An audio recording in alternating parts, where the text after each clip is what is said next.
Hello and welcome to DFS Coach Talk. Today is Wednesday, March 9th, 2022. I am Joe Sarvati, affectionately known as Coach, and I am here to go over a 12 full games, 24 teams playing here. It's going to be a really fun night too.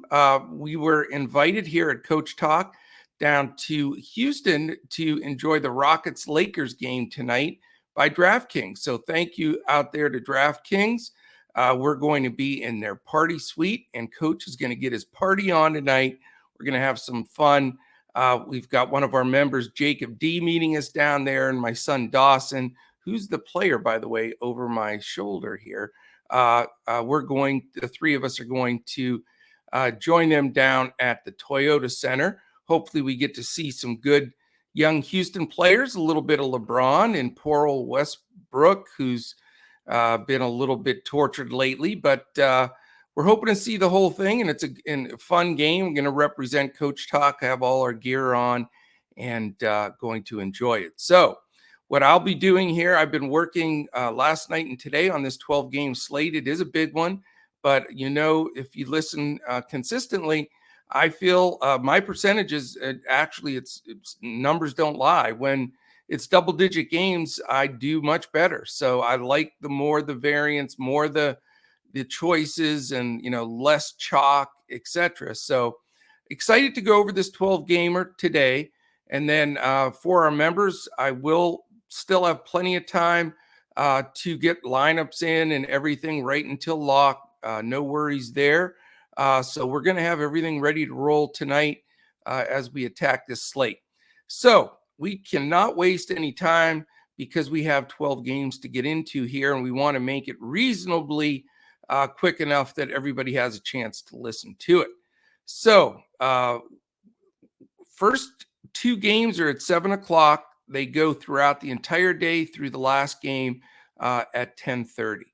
I'd like to thank our presenting sponsor, Prize Picks. Go to prizepicks.com, sign up with the promo code CoachTalk, all one word, no space. And if it's your first deposit, you get all the way up to $100 free, matching whatever you deposit. So great opportunity. Prize Picks is awesome.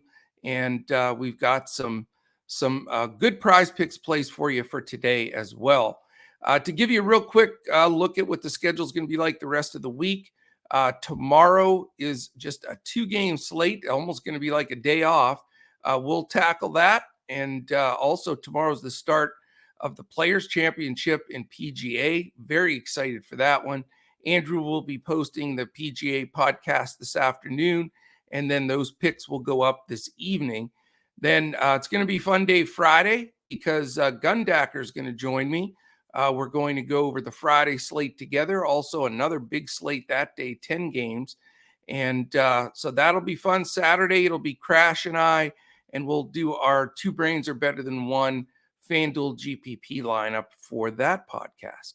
Okay, I got everything out of the way so I can just go straight through, no interruptions, hit all these games, and get everybody ready for some big takedowns tonight. All right, here we go. First game, 7 p.m., Chicago Bulls, Detroit Pistons. Chicago 5.5-point favorite, 226.5 total, 116 implied for Chicago, 110.5 for the Detroit Pistons. Chicago comes in 39-26, Detroit 18-47. Vucevic questionable for Chicago. Big important news there. We already know Ball, Caruso, and Williams remain out. For Detroit, it's just Jackson and Isaiah Stewart out. So that's a new one to the mix. Definitely gets Kelly Olynyk on everybody's brain right off the bat. As far as pace here, Chicago 14th, Detroit 13th, slightly better than average. Definitely below averages on the defensive efficiency ratings, 22nd and 25th. So as I mentioned, let's look right at what the situation is going to be for Detroit. With Isaiah Stewart out, he hasn't missed in a long time. It's either going to be Marvin Bagley III or Kelly Olynyk that's going to start. They'll both get decent amount of minutes. I don't think either one of them is a slam dunk, but Bagley at 5K and Olynyk at 4.5. both very tempting, actually, in this matchup. For Detroit, other than that, you got Kate Cunningham, who's playing fantastic ball, up to 8K, but probably well worth it. An inconsistent 6'6" Sadiq Bey and Jeremy Grant, both the same price. Both can have good games, both can have average games. So lots of choices there. Those are the main group that I'd go over if you want to try to get one of those value centers. Certainly, if you want to pay up a bit for Cade, that makes sense too. On the Chicago side, you've got their main guys in there with Levine, DeRozan, and Vuk, which makes it tough. They're all priced pretty high for this matchup with Detroit, but they're only a 5.5-point favorite, so at least you can consider them. But at 8-6, 9-8, and 8-5, respectively, Levine, DeRozan, Vuk, definitely a big commitment jumping into it with one of those guys right off the bat.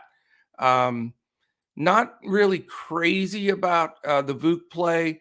Levine hasn't really hit that big excess number, but DeMar at 9-8, a little bit tough. So not sure. Don't really like the bench there with Chicago. So maybe a little Detroit action for me, a little exposure there. Not sure as of right now with the Bulls, but we can be super picky today. We've got 24 teams playing. All right. The second 7 o'clock game is the Boston Celtics and Charlotte Hornets. We have Boston favored by 7.5. It's a 227.5 total, 117.5 Boston, and then 110 flat for the Charlotte Hornets. Boston comes in 9-27, Charlotte 32-34. Naismith's the only one out for Boston. We have a questionable tag on book night for Charlotte, and we know Gordon Hayward is out. So really both teams at full strength from what they've been playing with. Boston 23rd in pace, so they're not going to be pushing the ball. Charlotte, however, will try to push the ball. They're third.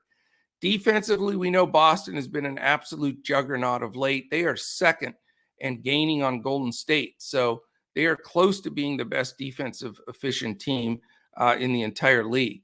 Charlotte, not so much. 21st and just giving up points in bunches. So definitely elevates the Boston Celtics here in this matchup. All right, let's look at one other aspect here. Charlotte's on the second night of a back-to-back, and we're going to have several of these scattered throughout the entire group here. So it definitely could affect things a little bit. You've got, they are playing at home, so that helps. But second night of a back-to-back against a tough Boston defense. Boston's favored by that 7.5. So it does give you a little pause in rostering some of these Charlotte Hornets because they're not cheap.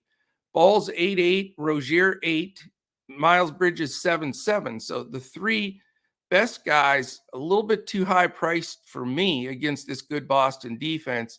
PJ Washington can have really good games. He's 5'3" and is worth a consideration there.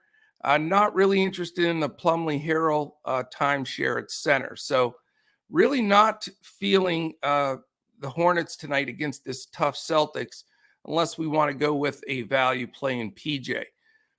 For Boston, we're in that conundrum with Jaylen Brown at 10, Jason Tatum at 10-4.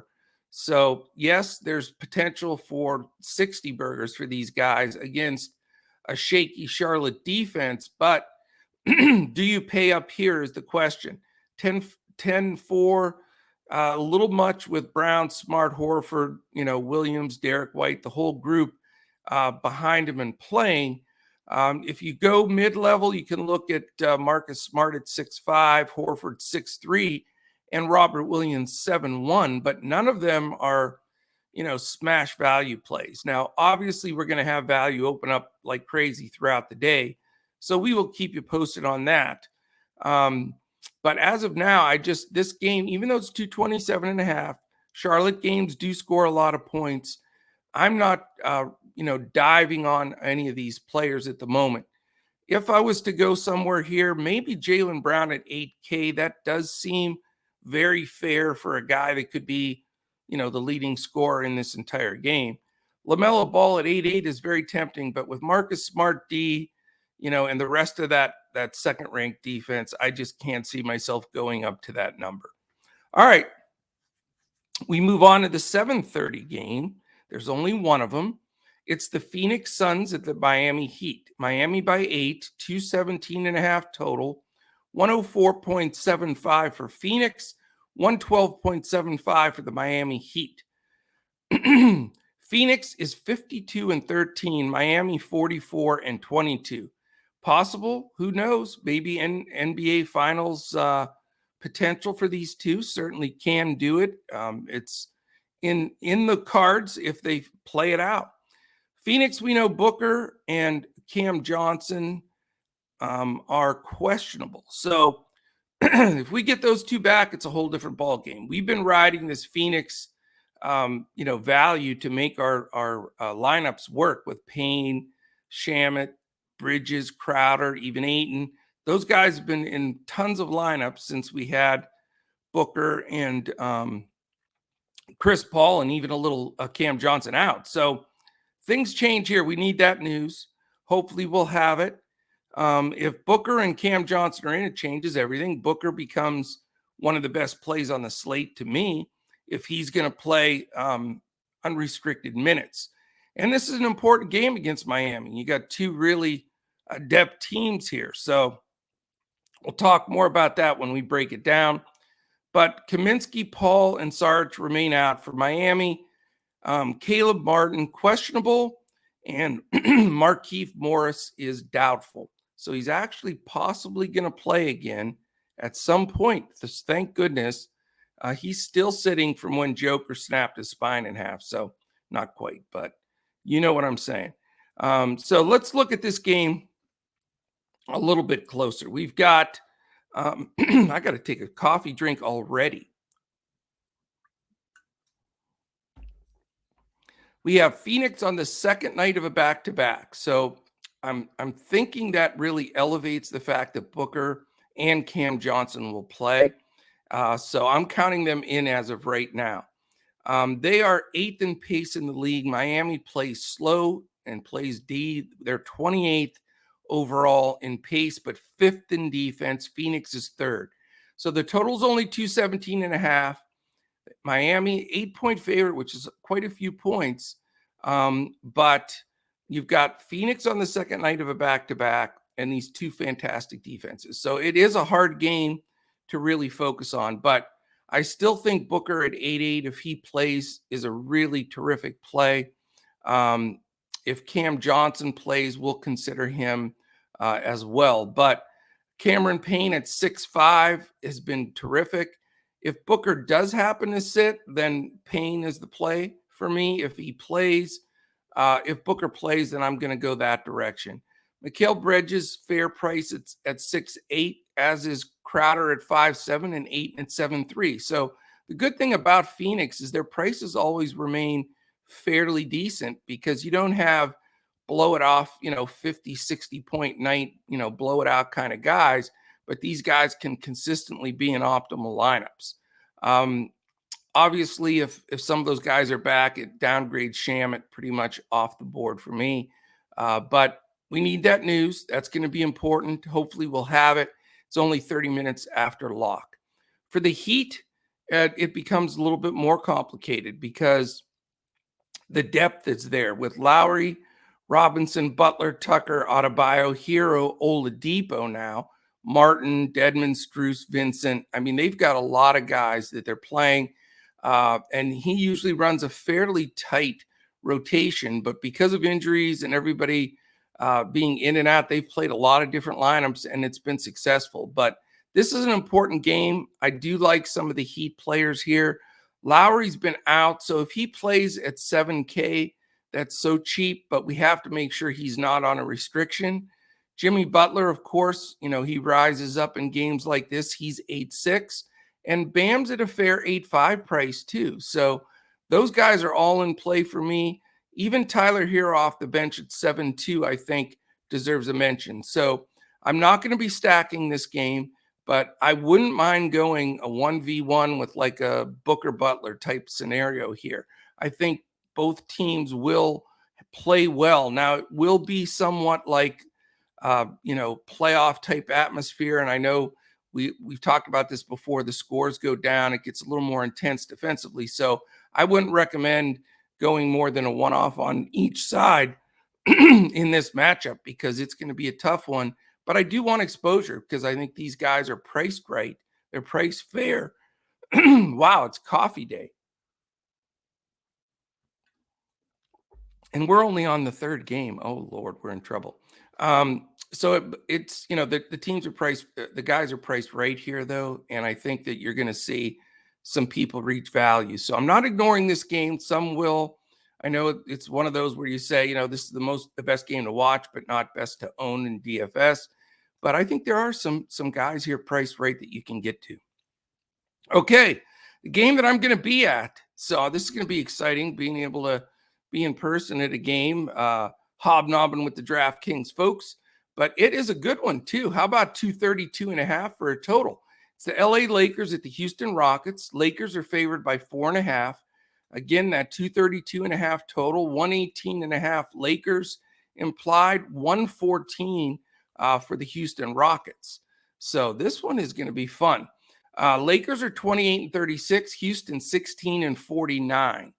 What we have listed right now, probable Malik Monk and THT. Questionable LeBron James, but he usually plays. Now, he was a scratch last time, but I read that I think he's playing. I think he sat the net last one. I think he plays this one, and I hope so. We'd like to see him lace him up.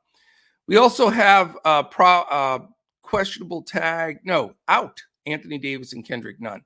For Houston, a couple of questionable tags. Jayshawn Tate, Christian Wood, which is a very important one, Garrison Matthews, Dennis Schroeder, all four of those guys are questionable. So we're going to be trying to soak up the news there. Hopefully we'll get some in-person looks at who's out there warming up and be able to give you an updated live Discord look as we're going. And my buddies Garuba and Wall, my 5-second mentions every day. I love those guys. They'll never play. All right, let's look at a couple of statistics here as well. We've got the Lakers 6th in pace, Houston 2nd. So that's why you got a nice 232.5 total. I do like this game a lot, not just because I'm going to be there, because you never let, whether you're going to be there, watch the game, early game, late game, don't let it any affect your roster build. You got to pretend like it's all one same thing. So defensively, though, it gets me more excited. Lakers 16th, Houston last. So we do have two lousy defenses, especially Houston's, and two really great pace teams that play fast. So certainly want some exposure here. Not going to go with my man Westbrook at 8.5. I'm sorry, Westbrook. I am not going to be one of those guys yelling Westbrook to him because I think that is disrespectful for a guy. Get off the guy's back, man. He was the most enjoyable guy to watch in the league for years, averaging triple doubles and playing hard. So I will not be on his back in person. I'll be rooting for him, but I'm not going to play him. So I won't root for him that hard. Malik Monk at 5.7 is pretty cheap and a possibility. Certainly LeBron at 11.6 if this game stays close, and if Lakers 4.5 point spread, it very well could. Certainly not going to go with some of these guys, Reeves, Johnson, no. THT, if he starts, could be considered here. I do think they'll go small with LeBron at center, being that Christian Wood is somewhat of an undersized center, plus he's questionable himself. So if they do sit Wood and go with Şengün, still, either way, I don't think that would push Dwight Howard into the lineup. But we will keep a very close eye on that. For the Houston side, you've got KPJ at 6.3. Jalen Green, who's been playing terrific, 5.7. He's been blowing it out for us. Really like him here. Gordon at 4.3 is cheap, but don't trust him. Jayshawn Tate, questionable. We have to see where he is in this mix, too. So the big thing will be the news here is going to be important on a lot of these Houston guys, because if some of them sit, it really elevates the other guys. So I could have as many as 2 Rockets if the cards fall right with who's in and who's out. And then probably either a value play or a buy up to LeBron on the Lakers side. So definite exposure there. And I'm looking forward to that one. All right. So we've got 4 8 o'clock games. We are just getting cracking here. The first 8 o'clock game is this is the second of 4. How's that? Does that sound better? Second of 4 8 o'clock games, including my Lakers Rockets games. It was at 8. Atlanta Hawks, Milwaukee Bucks. Milwaukee minus 5.5, 238.5 total, 116.5 for the Hawks, 122 for the Milwaukee Bucks. Coming into the game, Atlanta's 31-33, Milwaukee 41-25. Atlanta's 21st in pace. Milwaukee is 7th, so good pace up for Atlanta. Defensively, Atlanta terrible, 27th. Milwaukee decent to mid-pack, 12th. As far as injuries, Kevin Huerter is probable, so I believe Atlanta is going to be at full strength. The only one it looks like is questionable for Milwaukee is Grayson Allen. We have George Hill, who's doubtful, and then Connaughton with that giant cast. It looks like Captain Hook. He's out for a while with surgery on his hand, wrist, whatever it is there. And Brook Lopez is also out. So as we look at this game, couple of things that really stand out. We've got to really respect the pace of the Bucks, the way they're playing. However, it is the second night of a back-to-back for Milwaukee. So that is something that is a bit of a concern because Coach Bud does really protect his players. So we have to be very careful in how we want to determine that, because is somebody going to lose 3, 4, 5 minutes, especially if it doesn't stay super close? It is only a 5.5 point spread.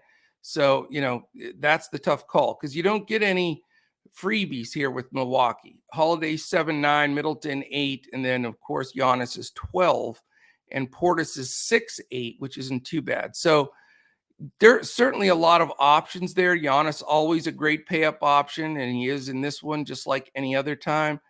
On the other side of the ball, Trey's up to 10-3. He gets Drew Holiday defense, but he's been hot lately. Trey is shooting the ball well. You can go with some of the mid-level guys, the Herders, Hunters, Bogdanoviches. Those guys get decent minutes and have the potential to get there. Somewhat of a controlled ceiling, though, which isn't the greatest. Collins is back playing full minutes at 6K, and Capella is 6'2". But, the question is, with Collins playing that backup center role now that he's back, and then the minutes for Okongwu, it gets a little crowded in the front court for Atlanta. So as 238.5 has to get your attention. I mean, it is a big number. It's the biggest number on the board. I don't think, though, this game feels like a stack game to me. I do want exposure. Either if I don't buy up for Giannis, which is possible, that second level is fair, either Holiday, Middleton, or Portis. I think it's good to have some type of exposure there. I'd lean more towards Holiday right now at 7-9. And then Atlanta, if you don't buy up for Trey at 10-3, that's where it gets tough. I sort of like John Collins at 6K just because he's underpriced. I mean, that price is way too low for John Collins. I don't know why it shot him down that low, but it's probably going to buy him right onto my team at that cheap price. Okay, let's move on to the third of 4 8 o'clock games. Now that I have that straight, it is the Oklahoma City Thunder and Minnesota Timberwolves. Minnesota favored by a big fat 14.5. So this is the possible blowout scenario that we have to at least keep into consideration here. We do have Oklahoma City on the second night of a back-to-back, so we got to be careful of that. It's 229.5 total, 107.5 for Oklahoma City, 122, which is a big number for the Minnesota Timberwolves. OKC is 20-45. Minnesota is 37-29. Derek Favors questionable for Oklahoma City. We know that Giddey, Robinson Earl, and Kenrich Williams are out. And they also had 3 guys have surgery yesterday. So they must have got a discount at the doctors there. But to have 3 guys with surgery seems pretty bizarre, including one of them being Lou Dort, who's out for the season as well. For Minnesota, they have a real clear picture here. There's so much gray on the board with who's questionable. Beverly, Russell, Edwards, and Vanderbilt, all 4 starters questionable. So we may need a little news on Minnesota. Right now, Cat's the only lone man starter standing that looks like he's a shoo-in here to play. So impossible to give you the information on this game until we get further news. But to add to that, McKinley Wright is doubtful. Jalen Noel is probable. And then again, now you've got Beverly, of course, like I said, Edwards, Russell, and Vanderbilt, and also Taurean Prince questionable. And he would have been a good backup plug in there if all those other guys are out. So let's revisit this one. We'll be in Discord talking about it all day. I'll be on there prior to the game in Houston talking with this game, because this could be the key to this slate. If we get, 3/4 of these guys out, all the scoring could come down to whoever's remaining, or maybe all of them are out. And then it's, just put Cat in as the free square and move on. So we'll look at that as time goes. For the Thunder, certainly SGA has been blowing it out every night because he's really the only NBA player, in my opinion, to be honest with you, on that team. So, we'll see. If Beverly's out, that certainly helps because he is an irritant defensively. So SGA squarely in play here. And then whichever guy, I hope the majority of these Minnesota guys are out so we can hone in on 1 or 2 of them. After that, though, you take a risk. Mann, Wiggins, Baisley, Roby, those guys are all very well priced. So it's hard to get away from some of them. But the problem is, risk is involved. 5'4", 3'4", 5'3", and 5'5", and then Poku at 5'8". So those guys are all super playable. You're getting a little bit, time from this Lindy Waters. I love that name, Lindy Waters. But Krejcik, Sarr, those guys are all getting minutes, but I don't feel comfortable rostering any of them, especially on a slate like this. You don't have to go there. So more than likely SGA versus whatever remains for Minnesota, if that's the scenario. But I do want exposure here. I think this is a game people are going to shy from because all the news coming, and it could be the game that makes the difference. All right. I didn't mention the statistics from these two. Again, Oklahoma City on the second night of a back-to-back. You have 16th in pace Oklahoma City, and Minnesota now has overtaken Houston as the fastest paced team in the league. So that also brings some interest to it. You do have 2 average, just a little bit above average defenses here. They're 13th and 14th. So I like this game. I think it's a key one on the slate, and we're going to follow the news very, very carefully. All right, we're down to the 4th, 8 o'clock game. So we've made it through right here with the Orlando Magic and New Orleans Pelicans.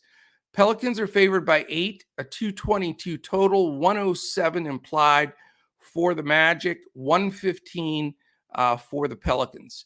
Coming into this game, we've got New Orleans, we know, has been playing some really good ball. Orlando's 16 and 50. The Pelicans 27 and 38 doesn't sound that great, but that's going to slide them pretty comfortably here into that play-in tournament in the West. So they're really working hard for that and on the move there. Important piece of news for both sides here that are questionable. You've got questionable Jalen Suggs, questionable Brandon Ingram. Both guys are playing good ball. I like both of them. Will they play? Do they have any restrictions? That's the news that we need. We know Fultz and Isaac are out for the Pels, Nance and our buddy Williamson out for the New Orleans Pels. All right, let's look at this one. Cole Anthony, 6'9". He was atrocious last night. He really stunk. But, not a bad spot for him. We'll see what happens there. Again, this is the second night of the back-to-back for both teams. So how is it going to affect this game with both on the second night of a back-to-back? Does bring you a little bit of pause. There's no question about it. And that's why we have, Suggs and Ingram are going to be key components in or out. And it makes it a lot different. If Suggs sits, it does bring Anthony more into play. Doesn't make him a shoe-in, but certainly potential. If Suggs does play at 5-4, he's been playing terrific, and that price is too cheap. After that, I really don't trust Wagner, Bamba. Carter's probably your strongest play on this side, but he's 7-5, which is, not cheap. And, it'll be the bigs versus the four centers in this game, Carter and Bamba versus Jackson Hayes and Joe Val. So you've got sort of a mano there. So not crazy about any of those four guys, partially because of that. Those matchups fit each other. So really, Suggs, if he's there, don't want to go too deep on that Orlando bench. But I do think, the potential of a backcourt player for Orlando. Anthony also could have a bounce back game. CJ McCollum is a really nice pay up. He's been so consistent. He's a good player. Loving the spot with New Orleans. He's 8-9. If Ingram sits, I go to McCollum here. Absolutely. If Ingram plays, it's a tougher call because Ingram's 8-5, and maybe he just sat last night to get, full run in tonight. We'll be digging in on that news as well, because if we go to an Ingram, people may be afraid that he missed the last game, but if he's going to get 34, 35 minutes here at 8-5, I think he's a good play against a poor Orlando defense. So that'll be interesting within itself. Orlando's 9th in pace, the Pelicans 22nd, but this is why this game is interesting, and 222 might be a little bit too low of a over-under personally for me. You've got 23rd and 19th defenses respectively here. So you're going to get some scoring. And, the question is, where do you want to target? I'd prefer to go a little bit more up in cost here in this game and definitely have some exposure to it, because this could be a 230 point type combination, in my opinion. All right, we go to the 8:30 game. There's actually two 8:30 games. The first one is the Toronto Raptors and San Antonio Spurs. Toronto's favored only by 1.5, a nice 229.5 total, 115.5 implied for Toronto, 114 for the San Antonio Spurs. So you've got Toronto coming in at 34-30, San Antonio 25-40. Fred VanVleet, as he is every day, he's the guard version of LeBron James. He is questionable. So, and he does sit, and sometimes he plays, sometimes he sits. Generally, if he plays, it's full board. He goes out there and plays, as Nurse has a tendency to do, play him 38 minutes, or he doesn't play at all. So we'll find out that news, and it's very important news, obviously, because if he sits, it jumps up Trent, Barnes, Siakam, Birch. So anyway, VanVleet is questionable. Johnson is also questionable. We know Anunoby and Flynn are out. Devin Vassell, probable. Larry Walker, probable for the Spurs. Keita Bates-Diop is doubtful. And Romeo Langford not suiting up for his new team, the San Antonio Spurs here. As far as statistically speaking goes, Toronto 25th in pace. Spurs 5th, though. They are really pushing the ball of late.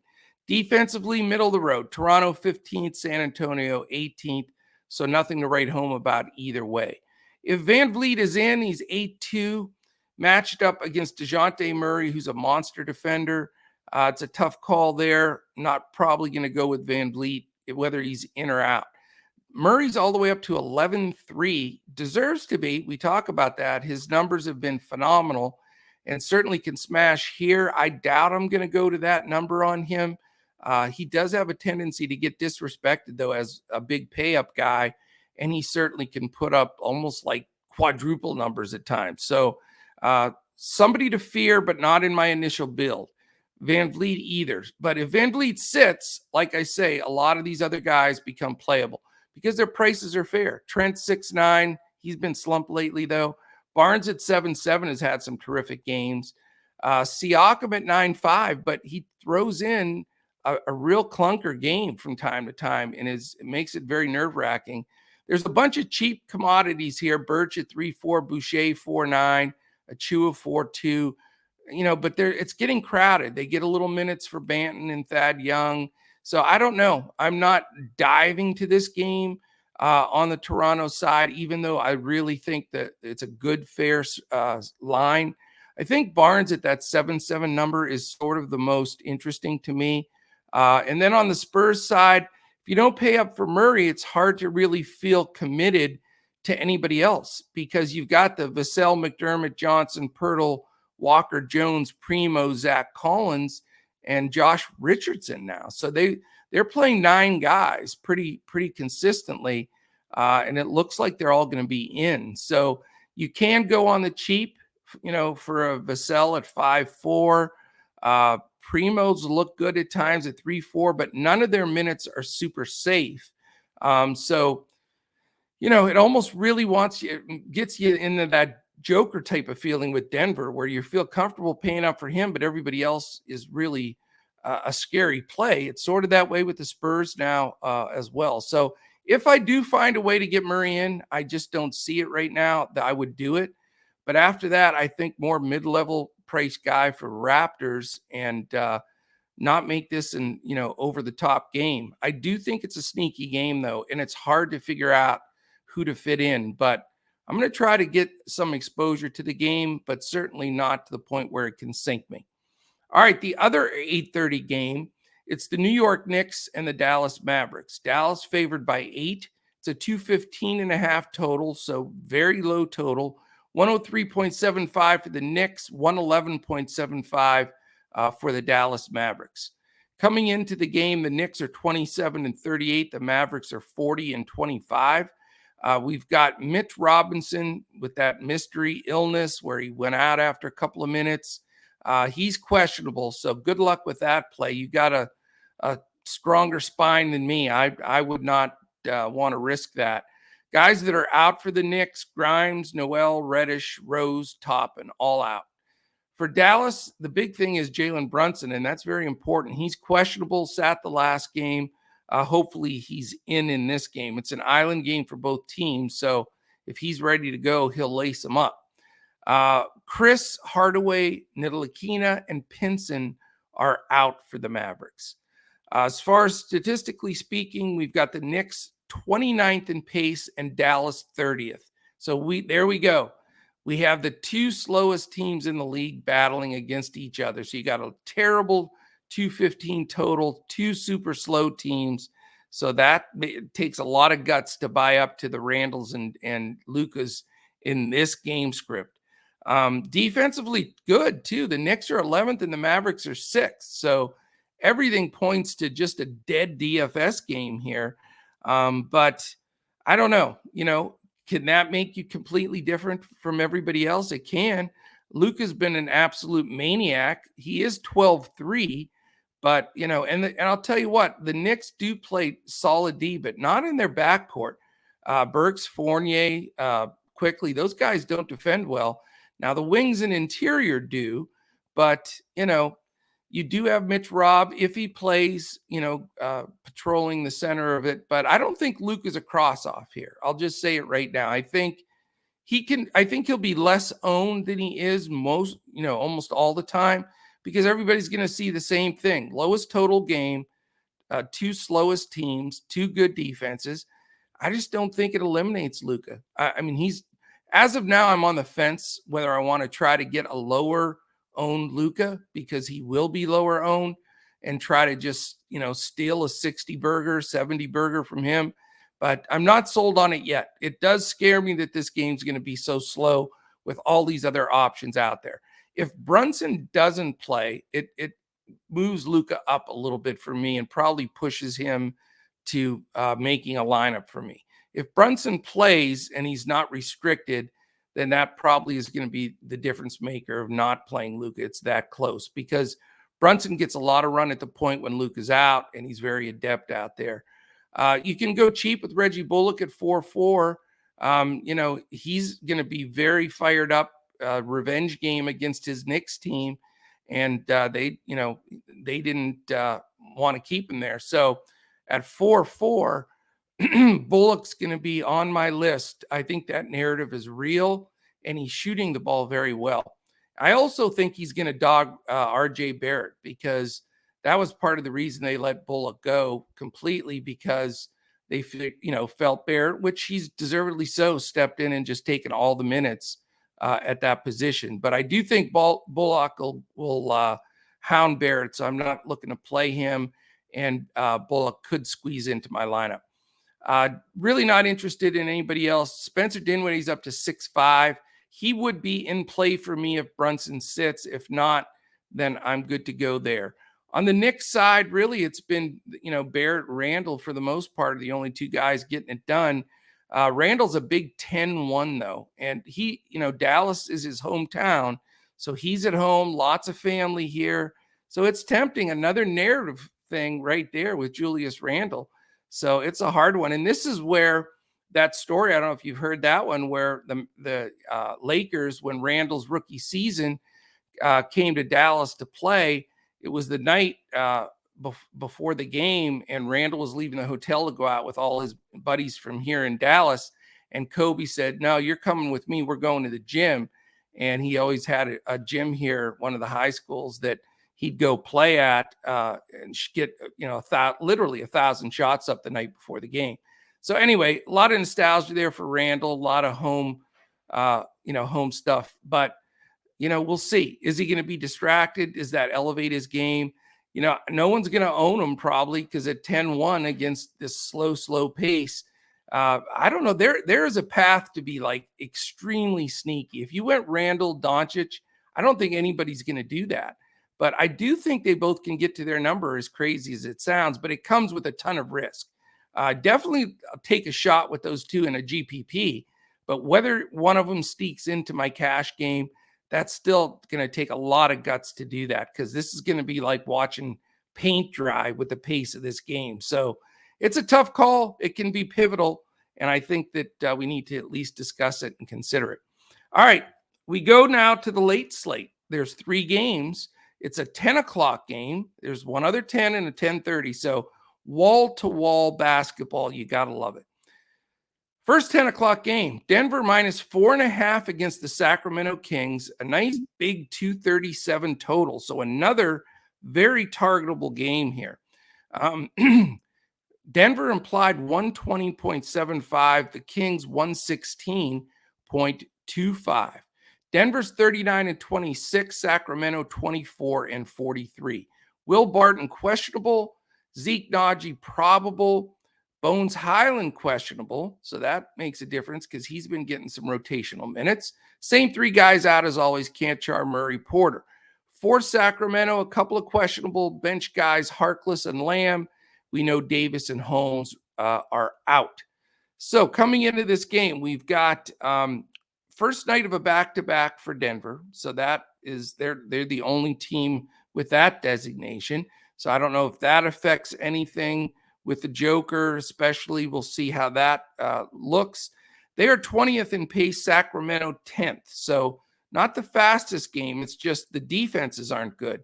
17th for Denver, 29th for Sacramento, second worst team in the league defensively. So 237, healthy total, but, deservedly so. And you get some bargain prices here. You've got Morris at 5-1, which will probably get elevated minutes if Bones doesn't play. So we got, it's nice to know that Bones info. Barton at a fair 6. Aaron Gordon, very fair, 5-8. Joker's 12-6. So, is it Joker as your pay-up guy? That very well could be, but not a slam dunk by any stretch with his Sabonis on the other side. Sabonis also an option at 9.4.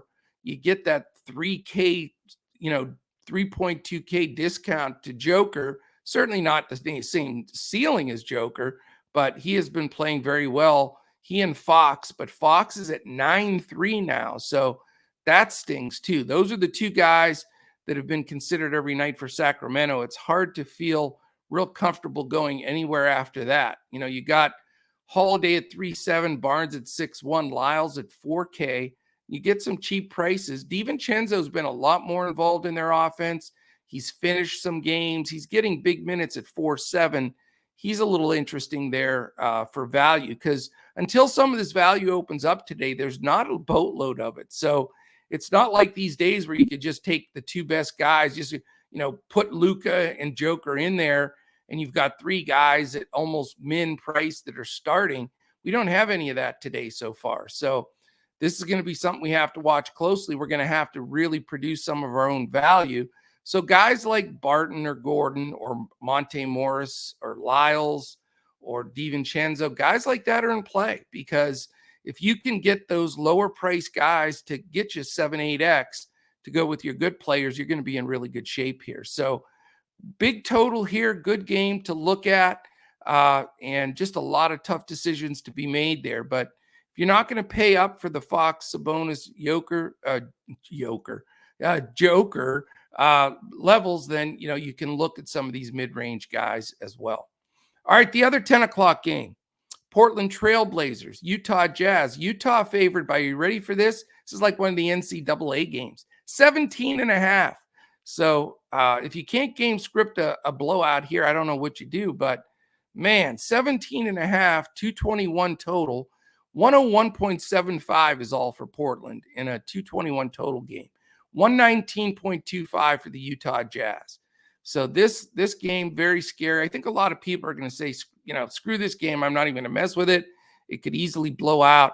Portland's 25-39, but playing G League, and I think they have a raffle. They choose 2 fans out of the seats to also suit up for their games of late. And Jazz are 40-24. Anthony Simons, he didn't play the last game. Questionable to play this game. Very important. If he's in, he's a great play. If he sits, you're into this insanity of trying to figure out who to play for Portland. I went with Josh Hart last time because I thought there's not another player on this team really that should be in the NBA, and Hart was awful. Terribly awful. And it was hard to watch, but I think he's still in a great spot. Hart is very tempting. But anyway, the other guys out for Portland are Bledsoe, Lillard, Luzada, Nurkic, and Winslow. For Utah, 0 injuries, no designations, not even a probable. So pace-wise, 17th and 19th, nothing to run to. Defense, though, Portland stinks at 28. Utah, pretty solid at 10. So where do you look here? Simons, if he's in, of course, fine play. 8-4.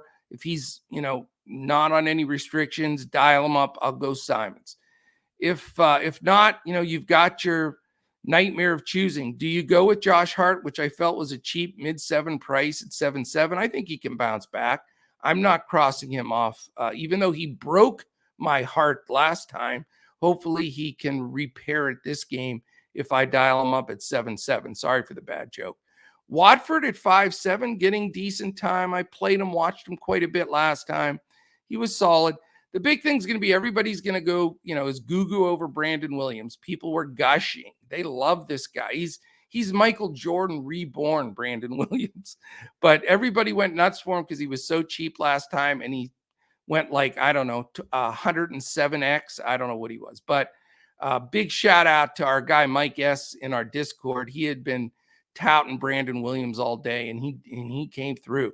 But the thing is, what about now? He's up to 5-5. If Anthony Simons is back, the honeymoon's over. So we need that news. I don't see paying 5-5 for Brandon to back up Anthony Simons, but we'll watch that news and see what happens. Could they play them next to each other? I mean, it's possible. They played Simons next to McCollum and Lillard. If Williams is all that, like he showed, why not let him play next to Simons? So we're going to be doing a lot of digging there, figure out what makes sense here, because there are going to be points scored in this game. But after that, Watford, Eubanks, Ellaby, they're all going to get minutes, and they're all cheap. So certainly can find, a pay up to Simons or, mid-level deal if you want to go Hart. And then all the value of Ellaby, Watford, Eubanks, and Williams really are the guys for me that I would consider there. So I'm going to have some Portland exposure. For Utah, it's the same old scenario we've seen for a couple of years here. Conley, Mitchell, Bogdanovich, O'Neal, and Gobert. Really the playable commodities here, Donovan Mitchell at 9K. That's fair. Rudy Gobert's down to 7-8. There was a time he was in the 9s. He gets to go against Eubanks and company there. So possibly a decent play. It is an island game for both teams. So, could be one of his big rebound games. But I'm not racing to Gobert. I think that Mitchell's really the pay up guy. I will say Bogdanovich has been shooting lights out. He had, I think, he had 33 the one game. All 33 points were 11 threes. So the dude can fill it up when he's hot, but he does probably get Josh Hart defense, which is scrappy. So not a slam dunk, but at 5'3", that is a really great price for him. Off the bench, nobody really. I'm not interested on this kind of a slate. All right, we're to the last game, and I'm still breathing, still talking. My voice hasn't gone, but it's game 12, and it's 10:30. So I am fired up. I will be listening to this game big time in the car as I'm tooling back from the Rockets game. It is the Wizards and Clippers. Clippers minus 4.5, 220 total, 107.75 implied for Washington, 112.25 for the LA Clippers. Washington's 29-34, the Clippers 34-33. Raul Neto probable, and then we've got Vernon Carey doubtful. For Clippers, these guys are out. Covington, George, Leonard, Powell, and Preston. So as normal, Clippers short-handed. Coming into this game, Washington slow, 24. Clippers, middle of the pack, 15. Defensively, Washington lousy, 24. Do you know at the beginning of the year they were 7 for a long time, all the way to 24. Clippers top 10 at 8th. So this is a real weird game to figure. Lots of bizarre stuff here. Two teams that are sort of not been talked about much lately, but there are some plays. There are definitely some plays we can look through. Raul Neto, if he plays at 4-3, is the point guard. He beat out Smith, so he's been playing point. Not out of the question. And his counterpart, same thing. Reggie Jackson has had some massive games lately. He's 8-8, but there's always a bit of an incurred risk with him because he does throw in some clinkers, but he's been good. Other players for Washington, you're going to get decent run out of minutes-wise out of KCP's only 5K, but really risky. Kuzma at 9-1, big price. He has been terrific, though, but 9-1 is a big thing to bite off. And then my buddy, Kristaps Porzingis. I love him. Yeah, right. 7-6, pretty expensive. He did play good in his first game. Still wondering how many total minutes he's going to be. If he's capped at like 25, not interested. But if they say they're going to let him loose, he's in play. 7-6 is a mid-price. He's their go-to guy with Kuzma out there. So a little bit of interest, but certainly not diving, on him to go there. It's going to be a salary thing at that point and making sure that we're going to get enough minutes. I'd almost like to wait at least one more game before I dial him up. But other than that, they've got so many guys now, all these bigs, Hashimura, Avdia, then Ish Smith off the bench, Gafford, Satoransky's in their rotation. Very hard to figure out and feel comfortable with playing anybody from the Wizards. Really, it comes down to Kuzma at 9-1 paying up or getting a somewhat reduced price Porzingis if he gets enough minutes. And really as a complete punt, Raul Neto at point at 4-3, but we have to make sure he's not minutes restricted. On the other side, if you want to pay up for Reggie, 8-8 seems like a lot. That's a guy that spent most of his career at 5-something, except for when he was real good with Detroit back in the day. But not sure I want to go there. Terrence Mann, Amir Coffey, Luke Kennard, those guys are just nerve-wracking because you can get a good 30, 35 out of them, or you can get 10. So I'm just not wanting to blow up my night in the last game of the slate on some of these risk guys. Same thing with Marcus Morris. I mean, he killed me the other day, and I've watched him. He's been super inconsistent at 5'9". Same thing with Batum. Really, the guy that's been most consistent with them is Zubats. He's at 6'8", which is fair. And for some reason, he's got his game together. They're featuring him a lot more. And I think he's playable. He's one of the options at a bizarre thing. Even with all these teams playing, we still miss some of the really good centers. So, no Joel Embiid, etc. So, you never know, possibly in play there.